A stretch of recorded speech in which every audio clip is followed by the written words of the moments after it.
오늘부터 3주간의 시간에 걸쳐서 하나님의 뜻이라는 제목의 시리즈 설교로 여러분들과 함께 은혜 나누려고 합니다. 제가 엔간하면 똑같은 설교를 다시 반복하지 않는 편입니다. 그런데 이 설교는 사실 제가 다른 청중을 대상으로 4번 혹은 5번 정도 나누었던 설교였던 것 같습니다. 이유는 간단해요. 우리 모두는 하나님의 뜻에 대단히 관심이 많습니다. 그런데 동시에 우리 모두는 하나님의 뜻에 대단히 무지할 때가 많이 있습니다. 2020년 새해를 시작하면서 날 향하신 하나님의 뜻이 무엇일까? 우리 가정을 향하신 하나님의 뜻이 무엇일까? 여러 가지로 고민하면서 기도하시는 분들 이 자리에 많이 있으실 텐데요. 이 기회를 통해서 여러분 각자 한 사람 한 사람을 향한, 또 나의 가정, 우리 교회, 또 이 지역을 향한 하나님의 뜻이 무엇일까 조금 더 명확하게 분별해낼 수 있는 우리 빛의 교회 공동체가 되었으면 좋겠습니다. 살다 보면 내가 원치 않게 오해를 하게 되는 경우도 있고, 또 내가 원치 않게 오해를 받게 되는 경우도 대단히 많이 있는 것 같습니다. 특별히 미국에서 이 이민자의 삶을 사는 저와 여러분은 여기에서 태어나서 자라지 않는 이상 이 언어와 문화로 인해서 겪게 되는 오해 적지 않게 있을 것 같은데요. 저도 제일 처음 미국에 왔을 때 유학 생활을 시작했었기 때문에 함께 공부하는 클래스메이트들이 말하는 것을 듣고 보면서 그들을 향한 오해를 했던 경우가 굉장히 많이 있었습니다. 제가 한국에서 중학교 1학년 때 처음으로 영어를 배우기 시작했는데요. 중학교 1학년 첫 번째 영어 시간에 학교 교과서를 펴니까 이렇게 얘기가 나와 있었습니다. 메리가 탐한테 얘기하는 거예요. Good morning, Tom. How are you? 그러면 탐이 뭐라고 얘기를 해야 됩니까? Fine, thank you, and you 이렇게 얘기를 해야 되는데 막상 미국에 와서 살아보니까 그렇게 이야기하는 사람이 별로 없더라고요. 그래서 이런 우픈 얘기도 있지 않습니까? 미국에 이민 온 한국분이 운전을 하고 가다가 사고가 난 거예요. 그래서 구급차가 와가지고 이 사고가 심하게 나서 문짝을 떼어내고 이분이 막 피를 흘리고 있는데 Are you okay? 그러니까 이분이 I'm fine, thank you, and you 그랬다는 이 우픈 이야기가 있잖아요. 이게 중학교 조기 교육을 잘 받으신 한국 사람들의 특징이거든요. 근데 막상 미국에 와서 이렇게 보니까 Good morning, how are you? Fine, thank you, and you 이런 대화를 하는 사람은 없고, 아니 나이도 한참 어린 친구들이 교수님한테 가서도 그러고 저한테 와서도 그러고 어떻게 하냐면 이렇게 턱을 치켜들고서 What's up? What's up? 이렇게 인사를 하는 거예요. 그래서 이 친구들이 좀 지역이 어디 이상한 데서 와가지고 좀 특별히 예의가 없나 보다 했더니만 나중에 가서 보니까 교수님들도 다 서로 What's up? What's up? 하는 것을 보고 제가 굉장히 혼란스러웠던 경우가 있었습니다. 아니 인사를 하는데 안녕하세요라고 공손하게 굿모닝 해도 모자랄 판에 What's up이 웬 말이란 말인가. 또 더 나아가서 우리 한국 사람들은 Thank you라고 이야기를 들으면 하늘이 두 쪽 나도 뭐라고 대답해야 됩니까? You're welcome 해야 되지 않습니까? 근데 여기 와서 보니까 Thank you라고 했을 때 You're welcome이라고 하는 사람을 정말 한 사람도 못 만나봤어요. Thank you 그러면 뭐라고 대답을 합니까? Sure 이렇게 대답을 하는 거예요. 그것도 사실은 예의가 바른 편이에요. 나중에 가서 보니까 Thank you 하니까 아하 이렇게 대답을 하는 거예요. 제가 얼마나 마음이 힘들던지, 아니 Thank you라고 하면 정중하게 You're welcome이라고 해야지 아하가 웬 말이란 말인가. 굉장히 이 문화와 언어의 다름 때문에 마음이 힘들었던 적이 있었습니다. 이제는 믿거나 말거나 영어가 한국말보다 아주 조금 더 편안해진 저는 Thank you라고 했을 때 여러분이 아하라고 대답을 해도 전혀 마음이 불편하지 않습니다. 그래서 아하라고 Thank you에 대답을 하셔도 전혀 문제가 없습니다. 이처럼 우리는 언어와 시간과 지역과 공간의 차이 때문에 의도치 않게 오해를 받을 때도 있고요. 의도치 않게 오해를 할 때도 있는 것이 사실입니다. 그런데 이것은 가만히 생각해 보면 단순히 인간과 인간들 사이에서만 일어나는 일이 아니고요. 하나님과 인간 사이에서도 일어나는 일이라는 것을 우리는 기억해야 됩니다. 더 정확히 이야기하자면 하나님은 우리를 오해하시지 않아요. 그런데 우리가 하나님의 언어와 하나님 나라의 문화와 하나님께서 사시는 하늘나라를 잘 이해하지 못해서 하나님을 오해하게 되는 경우 대단히 많이 있는 것 같습니다. 그래서 오늘부터 시작되는 이 하나님의 뜻이라는 제목의 시리즈 설교를 통해서 저와 여러분이 하나님의 뜻이 무엇일까? 하나님께서 우리에게 원하시고 계획하시는 것이 무엇일까에 대해서 조금만 더 명확하게라도 이해할 수 있었으면 좋겠어요. 그동안에는 그저 관념상으로, 내 경험상으로 대충 찍어서 알고 있었던 하나님의 뜻이었다면 이제는 하나님의 말씀에 근거하여서 확신을 가지고 하나님의 뜻대로 살 수 있는 저와 여러분이 되기를 바랍니다. 오늘 첫 번째 본문 말씀에 보면요, 하나님의 뜻을 제대로 이해하지 못해서 하나님을 오해하는 사가랴라는 제사장이 등장을 합니다. 누가복음 1장 18절로 한번 넘어가 보도록 하시죠. 이렇게 말씀합니다. 사가랴가 천사에게 말하였다. 어떻게 그것을 알겠습니까? 나는 늙은 사람이요 내 아내도 나이가 많으니 말입니다. 자, 이게 무슨 상황이냐면 나이가 많아서 늙은 제사장 사가랴가 하나님 앞에 분향하기 위해서 지성소 안으로 들어가게 되었습니다. 그때 사가랴 홀로 있는 그때에 천사가 사가랴 앞에 나타납니다. 그리고 그 천사가 하나님의 뜻을 이렇게 전달합니다. 너의 아내 엘리사벳을 통해서 너에게 아들이 태어날 텐데 그 아들의 이름을 요한이라고 하여라 라고 이야기를 했습니다. 지금 이 사가랴는 나이가 많은 사람이었어요. 엘리사벳 역시도 나이가 많았는데 두 사람에게는 자녀가 전혀 존재하고 있지 않았습니다. 그러니 자녀가 생긴다는 이 말이 얼마나 좋은 소식입니까? 얼마나 기쁜 소식입니까? 그런데 제사장 사가랴는 그 거룩한 천사의 말씀, 곧 하나님의 뜻이 계시된 그 상황에 무엇이라고 이야기하느냐? 내가 그것을 어떻게 알겠습니까? 메시지 성경에는 이렇게 본문을 번역해 놓았어요. Do you expect me to believe this? 무슨 뜻입니까? 나는 못 믿겠다는 거예요. 왜 못 믿겠다는 겁니까? 이 하나님의 뜻이 내 삶의 현실이 되기에는 너무 좋은 뜻인 거예요. 나의 이성과 나의 마음의 생각과 나의 이해를 훨씬 뛰어넘어 버리는, 나의 현실을 뛰어넘어 버리는 너무너무 좋은 말씀이다 보니까 이 말씀을 도저히 받아들일 수가 없다라는 이야기를 사가랴가 천사에게 하고 있는 겁니다. 여러분 가끔 우리 그런 생각할 때 있지 않습니까? 나한테도 좀 하나님이 뭔가 분명하게 나타나셔가지고 이거다! 라고 이야기해 주시면 잘 믿을 수 있을 것 같은데 나에게도 정말 그야말로 눈앞에서 번개가 번쩍거리고 귀에 뭔가 생생한 목소리로 이것이다! 저기다! 여기다! 이야기해 주시면 내가 하나님 잘 믿을 수 있을 텐데 그런 생각 해보신 적 없으십니까? 그런데 여러분 사실 그렇지가 않습니다. 우리는 우리의 언어와 문화와 공간과 시간 속에서 살아가기 때문에 우리의 이해 범주 밖에서 들리는 어떠한 목소리를 쉽게 이해하지도 못하고 받아들이지도 못하는 경우가 훨씬 더 많이 있습니다. 하나님께서 그야말로 우리의 이성과 이해를 뛰어넘어서 기적적인 방법으로 말씀해 주신다고 해도 당장 그것이 나에게 좋은 것이든 나쁜 것이든 그 하나님의 뜻은 받아들이기도 믿기도 따르기도 어려운 것이 사실입니다. 이러한 하나님의 뜻을 이해하는 어려움 때문에 많은 우리는 하나님의 뜻을 분별해낼 때 크게 두 가지 접근법을 따르곤 합니다. 첫 번째 접근법은 종교적 접근법이고요. 두 번째 접근법은 성경적 접근법입니다. 종교적 접근법은 어떤 식의 접근법을 이야기하는 것인가? 종교적 접근법은 주로 여기에 관심이 있습니다. 우리가 따라야 할 미래의 큰 결정들, 종교적 접근법은 주로 우리가 미래에 따라야 할 큰 결정들에 많은 관심이 쏠려 있는 경우가 사실입니다. 예를 들자면 이런 겁니다. 우리 청년들 같은 경우 갑자기 느닷없이 내 평생에 그런 일이 없었는데 요즘 들어 K 형제도 나한테 관심을 표현하고 J 형제도 나한테 관심을 표현하는 거예요. 내 평생에 없던 일이었는데 이런 일이 생기니까 막 혼란스러운 거예요. 그래서 기도하기 시작합니다. 하나님 K입니까? J입니까? 하나님 앞에 기도하면서 이 둘 중에 하나의 정답을 달라고 매달리기 시작하는 거죠. 또 우리 장년들이나 취업을 준비하는 청년들 같은 경우 하나님 제가 삼성을 가야 됩니까? 현대를 가야 됩니까? 막 고민하기 시작하는 거예요. 하나님 제가 텍사스에 살아야 됩니까? 아니면 저 캘리포니아에 가가지고 물 좋고 산 좋은 그 동네에서 살아야 됩니까?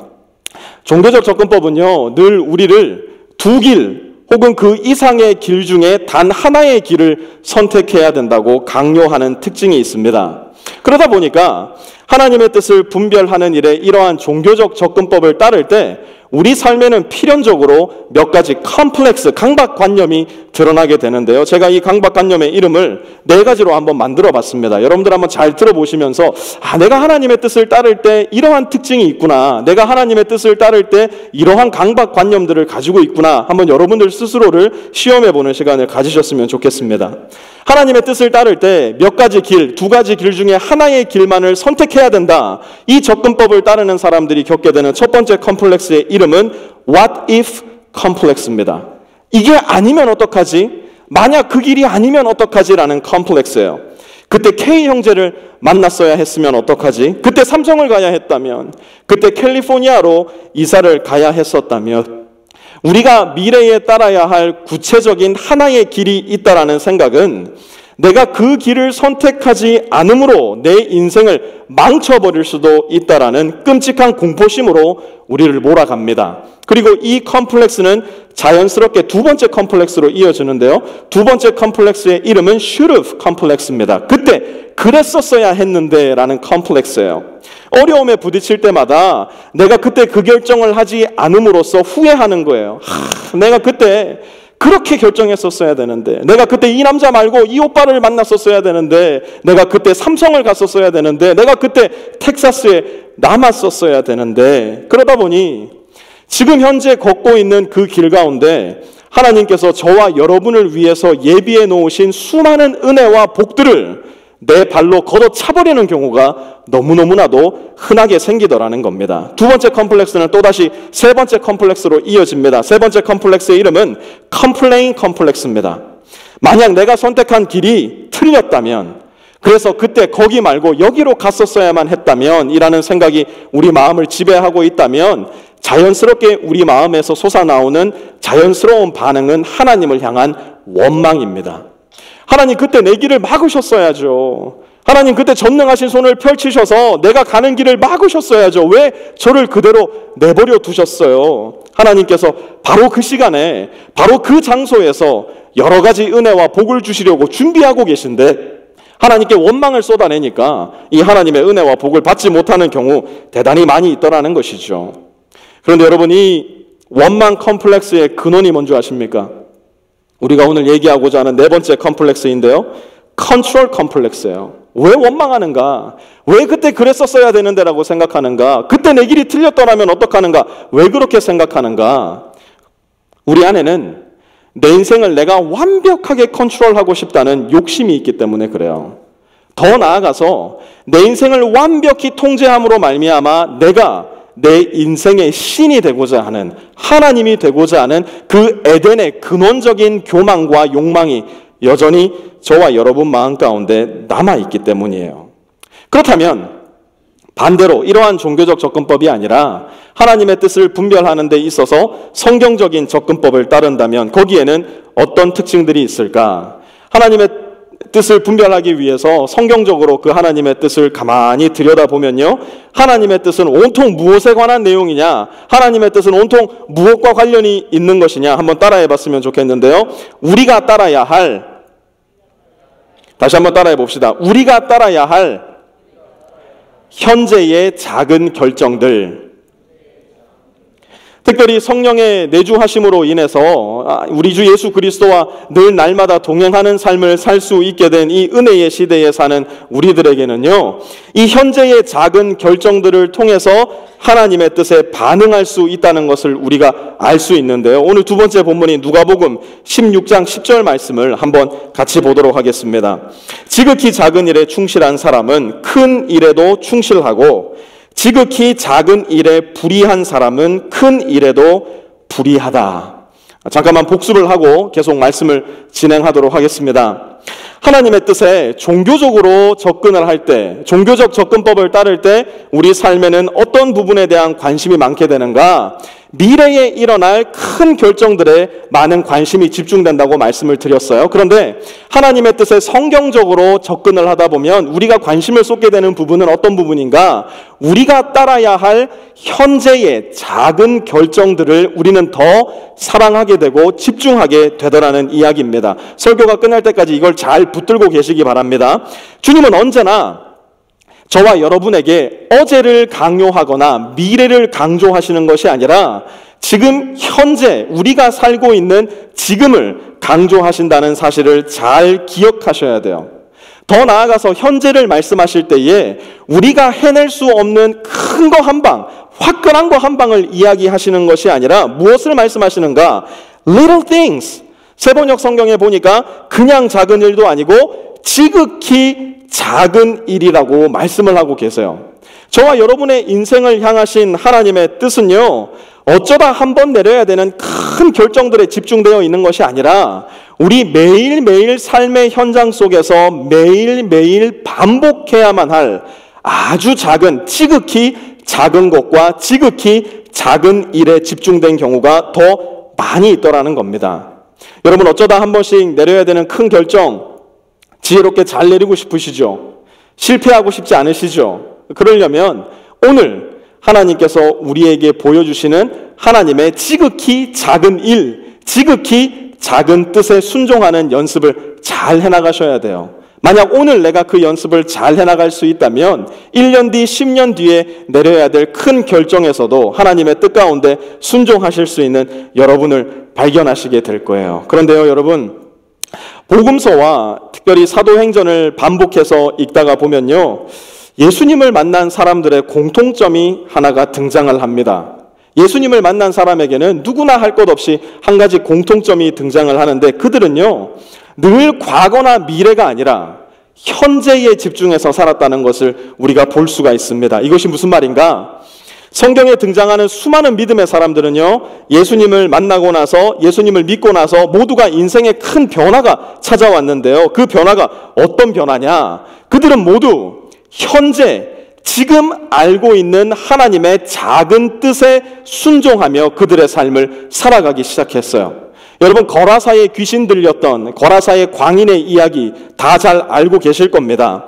거라사의 광인이 얼마나 대단한 존재였냐면 그 안에 군대 귀신이 들어가 있었어요. 돼지떼 2,000마리를 몰살시켜버릴 정도로 많은 귀신떼가 그 사람 하나에 들어가 있었다고 성경은 말씀하고 있습니다. 그런데 예수님을 만난 그 즉시 이 거라사의 군대 귀신 들린 사람이 귀신들로부터 노임을 받고 자유함을 얻게 됩니다. 그리고 나서 이 사람은 즉시로 예수님과 함께, 제자들과 함께 예수님을 쫓아다니기를 소원했어요. 그러나 주님은 그 거라사의 광인에게 그가 살고 있었던 작은 마을 거라사에 머물러 복음을 전하라고 말씀을 하십니다. 아, 주님, 저는 그거 시시해서 못하겠는데요. 제가 이래봬도 군대 귀신 들렸던 사람인데 주님과 함께 예루살렘 가가지고 큰 사역 한번 해야 되지 않겠습니까? 이 거라사의 광인은 주님 앞에 그렇게 말하지 않았어요. 그는 그의 작은 마을 리틀 타운에 계속해서 머물러 살면서 주님께서 맡겨주신 little things, 작은 일들, 곧 그의 가족과 그의 마을 사람들에게 복음을 전하는 일에 충성하며 살아갔었어요. 비록 그는 마을 사람들의 핍박을 당하기도 하고 여러 가지 고통을 당하기도 했을 테지만 그는 주님의 뜻에 순종하여서 오늘 그에게 드러난 하나님의 뜻에 순종하며 살기를 게을리하지 않았어요. 비록 눈에 띄는 일, 큰 도시 예루살렘에 가서 그야말로 큰 역사를 이루어내지는 못했으나 그는 그날 즉시로 주님의 뜻을 순종하며 살아가는 순종의 사람이 되었던 겁니다. 뽕나무 위에서 예수님을 만났던 삭개오, 여러분 기억하고 계십니까? 예수님을 만나고 예수님을 영접한 뒤에 그가 즉각적으로 했던 일이 무엇입니까? 그가 그의 돈으로서 오늘 할 수 있는 그 일을 하기 시작합니다. 같은 민족들로부터 착취했던 돈을 그날 즉시로 갚아나가기 시작을 합니다. 아, 주님, 제가요 지금 이 정도 돈이 있는데요 한 2, 3년만 더 바짝 끌어모으면요 주님, 예루살렘 갔을 때 얼마든지 주님의 사역을 지원해 드릴 수 있다니까요. 이런 얘기 하지 않았습니다. 그날 그 즉시로 그가 할 수 있는 right here, right now, 그의 돈으로서 어려운 사람들을 돕는 일, 그가 착취했던 사람들에게 그의 돈을 돌려주는 일을 시작했어요. 예수님의 발치에 앉아서 예수님의 발에 향유 옥합을 쏟아 부었던 여인을 기억하십니까? 그 여인은 지금 당장 바로 거기에서 주님을 위해 무엇을 할 수 있을까? 그가 가지고 있는 것, 그가 할 수 있는 일이 떠올랐을 때 한치의 망설임도 없었어요. 제자들의 말처럼 이것을 비싼 값에 팔아서 가난한 사람들에게 줄 수 있었겠구나, 그렇게 이야기하지 않았어요. 미래가 아닌 현재를 산 거예요. 미래의 순종이 아닌 오늘의 순종에 이 여인은 더욱더 집중했다고요. 지금 알고 있는 하나님의 뜻에 집중한 여인, 그들의 공통점이 있어요. 그것이 무엇이냐? 날 향하신 오늘의 주님의 작은 뜻, 현재의 주님의 작은 뜻에 순종하는 삶을 살았던 겁니다. 거라사와 예루살렘을 놓고 거라사의 광인은 고민하지 않았어요. 재물을 쌓아놓고 이것으로 더 많은 재물을 만들어 주님을 섬길까 말하지 않았어요. 향유와 값을 고이 모셔놓고 주님 앞에서 이것을 주님 발에 쏟을까요? 아니면 더 많은 사람들에게 나누어 줄까요? 주님께 묻지도 않고 고민하지도 않았어요. 그들은 그날 현재의 주님이 원하시는 것을 순종하며 살았던 사람이었어요. 이미 알고 있는 하나님의 뜻에 순수하게 순종했던 사람들. 사랑하는 빛의 교회 성도 여러분, 하나님의 뜻을 생각할 때 저와 여러분 마음 가운데 자연스럽게 들어와 있는 대단히 문제가 되는 고정관념이 있습니다. 우리는 미래에 일어날 너무나 큰 하나님의 뜻을 고뇌하고 고민하느라 오늘 이미 나에게 주신 그 하나님의 작은 뜻과 작은 일에 순종하기 위해서 고뇌하기를 너무 게을리하는 삶을 살아갑니다. 주님, 어떤 자매를 만나야 됩니까? 어떤 형제를 만나야 됩니까? 고민을 하다가 오늘 내가 좋은 자매가 되기를 포기해버려요. 오늘 내가 좋은 형제가 되기를 포기해버리는 경우가 너무 많아요. 주님, 제가 삼성으로 가야 됩니까? 현대를 가야 됩니까? 어디로 이직을 하는 것이 좋겠습니까? 고민을 하다가 모든 일을 죽게 하듯 하라는 그 주님의 말씀에 순종하여 오늘 내게 주어진 회사의 업무를 게을리할 때가 너무나도 많은 것이 저와 여러분의 모습일 때가 너무 많아요. 주님, 어느 도시로 가서 살아야 됩니까? 고민을 하다가 내가 너의 죄를 사하여 준 것처럼 너희도 서로 용서하고 사랑하여라 라는 하나님의 그 말씀을 무시해 버릴 때가 너무 많더라는 거예요.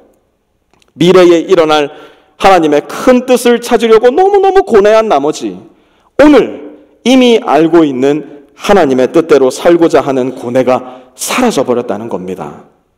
하나님의 뜻에 종교적으로 접근하지 않고 성경적으로 꾸준히 접근하다 보면 우리가 내리게 되는 결론이 있어요. 하나님 어디로 가야 됩니까? 하나님 여기입니까? 저기입니까? 이 사람입니까? 저 사람입니까? 이겁니까? 저겁니까? 더 이상 이런 고민을 하게 되는 경우가 점점 줄어들고 그 대신 자꾸만 이 질문을 하나님께 올려드리게 됩니다. What kind of lifestyle? What kind of person should I be? 달라스입니까? LA입니까?의 질문보다는 주님, 오늘 이 결정이 나로 하여금 주님 중심의 삶을 살 수 있게 만들어 줍니까? 내가 여기로 갈 때, 내가 이 사람을 만날 때에 주님, 과연 나는 더 주님 닮은 사람이 될 수 있는 겁니까? 이 길입니까? 저 길입니까?를 고민하기 이전에 내가 이 길을 통하여 주를 더 알 수 있습니까? 주를 더 사랑할 수 있습니까? 주님을 더 닮아갈 수 있는 겁니까? 고민하게 되는 저와 여러분, 어느 길로 가야 됩니까? 이 질문의 깊숙한 내면을 가만히 들여다보면 내 스스로 내 인생을 컨트롤하고자 하는 교만이 숨어 있다고 얘기를 드렸어요. 그러나 내가 어떤 삶을 살아야 됩니까? 내가 어떤 사람이 되어야 합니까? 이 질문에는 내 인생을 컨트롤하고자 하는, 그래서 내 스스로 내 인생의 신이 되고 하나님이 되고자 하는 내 중심의 삶이 아니라 하나님 중심의 삶, 하나님 말씀 중심의 삶을 살고자 하는 순종이 깃들어 있다는 것을 우리는 잘 기억해야 됩니다. 많은 사람들이 자신의 야망과 자신의 욕심 때문에 멀리 떨어진 미래에만 초점을 맞추고 오늘의 현재를 살아가기를 대단히 힘겨워합니다. 그러다 보니까 H마트에서 이 카트를 빼다가 막 힘들어하고 있는 아주머니를 도와주지 않고 그냥 지나쳐버리는 경우가 너무 많아요. 내 직장에서 만나게 되는, 학교에서 만나게 되는 내 직장 동료 선후배를 아껴주지 못하고 무시하게 되는 경우도 많고요.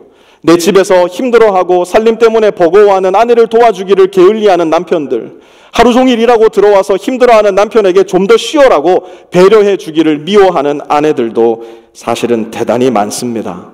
우리는 앞으로 존재하지도 않을, 그리고 앞으로 아마 만나지도 못하게 될 그런 사람들을 내 상상 속에서 섬기고 그들을 위해서는 얼마든지 내 미래에 내 인생을 쏟아놓을 수 있다 생각하면서 스스로 마음의 위안만 얻고 있을 때가 너무나 많을 때도 있어요. 얼굴도 모르고 이름도 모르는 저 아프리카 저 지역에 있는 어린아이를 위해서는 내 주머니를 탈탈 털어서라도 도움을 주고 눈물을 철철 흘려내면서도 지금 바로 내 옆에 앉아있는 바로 그 사람들을 위해서는 내 주머니를 털어놓기도, 눈물을 흘리며 기도하기도 너무너무 힘들어하는 경우가 많이 있더라는 겁니다.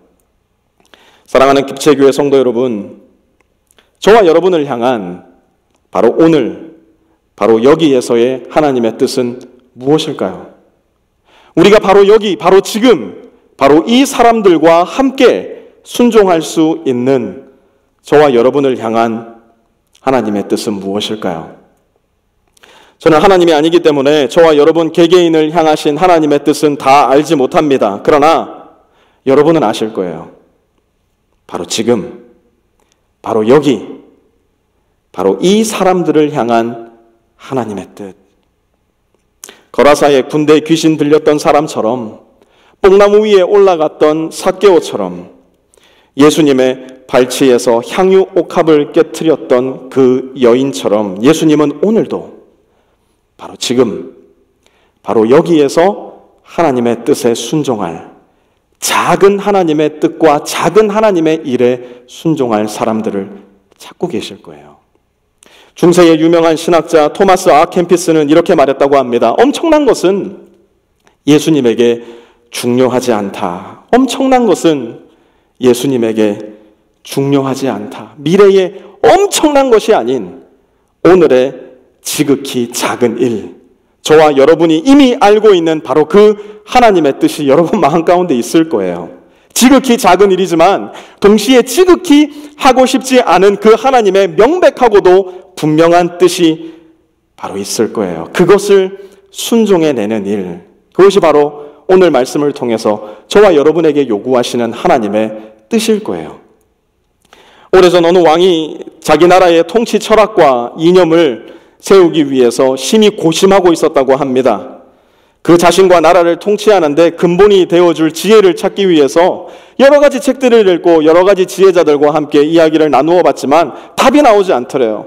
그래서 이 왕이 열심히 고심하고 고뇌하여서 세 가지 큰 질문을 만들어냈다고 합니다. 첫 번째, 세상에서 가장 중요한 시간은 언제인가? 내가 이것만 알 수 있다면 우리나라를 잘 다스릴 수 있을 텐데. 두 번째, 세상에서 가장 중요한 사람은 누구인가? 내가 이것만큼은 알아내야 이 세상을 잘 다스릴 수 있겠다. 세 번째 질문, 세상에서 가장 중요한 일은 무엇인가? 이 세 가지 질문에 명확하게 답을 할 수 있다면 내 나라 잘 세워갈 수 있을 텐데. 이 왕이 고심에 고심을 하다 결국 답을 찾을 수 없어서 저 깊은 사막에 숨어서 사는 사막의 은둔자를 찾아갔다고 합니다. 사막의 은둔자이자 사막의 지혜자에게 이 세 가지 질문을 던지자 이 지혜자가 이렇게 대답을 했다고 합니다. 첫 번째, 왕이시여, 세상에서 가장 중요한 순간은 바로 왕이 유일하게 소유하고 있는 오늘이라는 시간입니다. 두 번째, 왕이시여, 세상에서 가장 중요한 사람은 바로 지금 왕과 함께 있는 이 사람들입니다. 세 번째로, 왕이시여, 왕에게 있어 가장 중요한 일은 바로 지금, 바로 이 사람들을 사랑하는 일입니다. 이 이야기에 등장하는 왕은 아마 저와 여러분을 비유하는 말일 겁니다. 그리고 사막의 지혜자와 은둔자로 등장하는 이 사람은 아마 예수님을 비유적으로 말한 것일 겁니다. 주님은 우리에게 가르쳐 주세요. 왕 같은 제사장으로 부름받은 너희여, 잘 듣거라. 가장 중요한 바로 지금, 가장 중요한 너의 옆에 있는 이 사람들을 가장 중요한 일인 사랑으로 대하기를 게을러 하지 말거라. 그것이 바로 저와 여러분을 향해 주님께서 가르쳐 주시는 헷갈리지도 않고 변하지도 않는 영원한 하나님의 뜻일 겁니다. 그래서 여러분, 저는 이번 한 주 동안은 우리도 거라사에 귀신 들렸던 사람처럼, 또한 뽕나무 위에 올라갔던 삭개오처럼 지금 당장 바로 여기에서 하나님께서 우리에게 요구하시는 그 하나님의 지극히 작은 일에 순종하는 연습을 한번 해보려고 합니다. 여러분, 지금부터 약 3분 정도 제가 시간을 드릴 텐데요. 조용히 눈을 감고 내가 바로 지금, 바로 여기서 사랑하고 섬겨야 할 그 사람이 누구일까? 한번 주님 앞에 묻는 시간을 가지시기를 바랍니다. 조용한 마음으로 하나님, 내가 어떤 사람을 어떻게 사랑해야 됩니까? 물어보는 시간을 한번 가져보셔요. 여러분 대번에 그 일에 성공하실 것 같으셔요? 절대 그렇지 않을 겁니다. 아마 수도 없이 엉덩방아를 찧으셔야 될 거고요. 수도 없이 억울한 마음도 들 거고요. 내가 도대체 왜 이러고 있나 싶은 생각을 하게 되시는 경우도 있을 겁니다. 그럼에도 불구하고 그 일이 하나님의 뜻이라면, 그것이 저와 여러분에게 맡겨주시는 하나님의 지극히 작은 일이라면 여러분 그 일 한번 해보시지 않으시겠습니까? 하나님, 바로 그 사람, 바로 지금 바로 여기에서 잘 섬기고 품고 참아주고 사랑할 수 있도록 저에게 사랑의 마음과 순종의 몸과 굳센 의지의 생각을 허락해 주십시오. 우리 조용한 목소리로 함께 하나님께서 떠올려 주시는 그 사람을 생각하며 함께 기도하도록 하겠습니다.